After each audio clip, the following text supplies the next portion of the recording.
Technology is not the wave of the future. Sorry. Technology is actually a tsunami that hit us many years ago, and we keep feeling the ripple effects over and over and over again. We use technology to operate machinery. We use technology for communication. We even use technology to help save lives. We rely on this technology every day and almost every moment of every day. And it's essential for us to keep our children up to par with technology. It is not just essential to teach them with technology so that they learn better, but it's also essential to teach them the technology so that they can use the technology. My name is Robin Larrabee, and I'm going to show you how I do that in my classroom. I teach teenagers. I teach 10th grade English and I teach 11th grade semantics.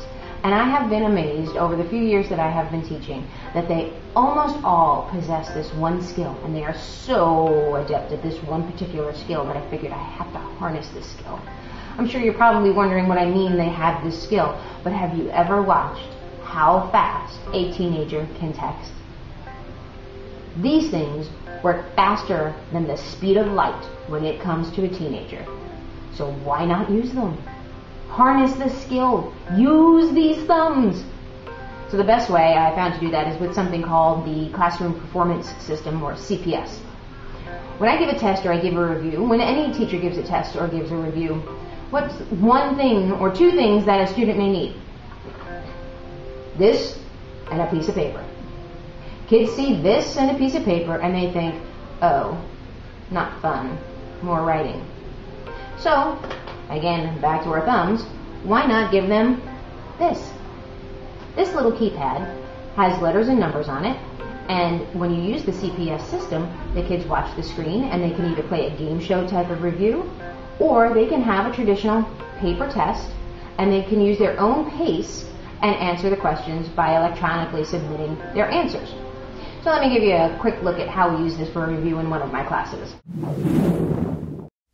The question appears on the screen with multiple choice answers, and the student uses the keypad to enter his or her answer. As the answers are given into the system, it's recorded at the bottom of the screen so that the student knows that he or she has answered the question. Once the results come in, you can see they're very excited about their answers. The teacher gets to keep track of how well the class is doing as a whole, and then periodically you can stop to get a good gaming system going. Okay, from a teacher's point of view, using PowerPoint is a very effective tool. Okay. However, from a student's point of view, they sit in class after class after class, watching PowerPoint after PowerPoint after PowerPoint, which aren't always the most enjoyable PowerPoints, unfortunately. I thought I had some great PowerPoints until I realized everybody was doing it. So what made mine so special? They really weren't very special. So rather than getting rid of PowerPoint altogether, why not give that power of the PowerPoint to the students? I'll show you right now one of my classes that I took in to do a vocabulary lesson. They had their words assigned to them.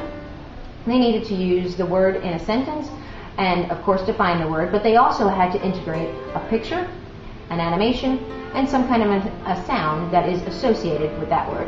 Let's take a look. The students love to put the PowerPoint together. They get to surf the internet, look for pictures, think up their own original sentences, and they help each other while they're doing it, helping each other out to find better ways of doing things.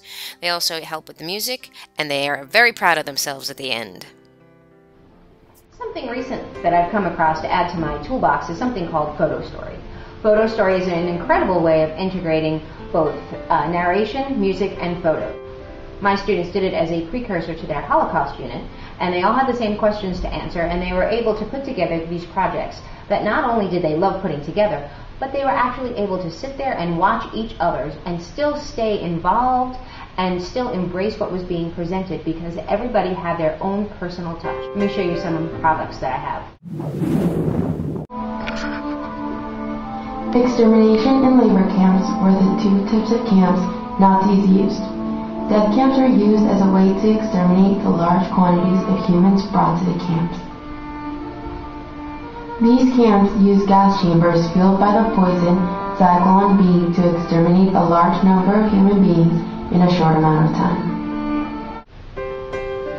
All of these things that I use in my classroom I find to be highly effective. Of course, I'm sure there are plenty more out there, and I can't wait to learn about all of them. I like to keep my kids engaged. I want to make sure they learn, and I want to make sure that they are prepared when they go out into the world. Thank you for coming to see all these technological tools that I have, and hopefully next time we meet, I'll have even more. Thanks again.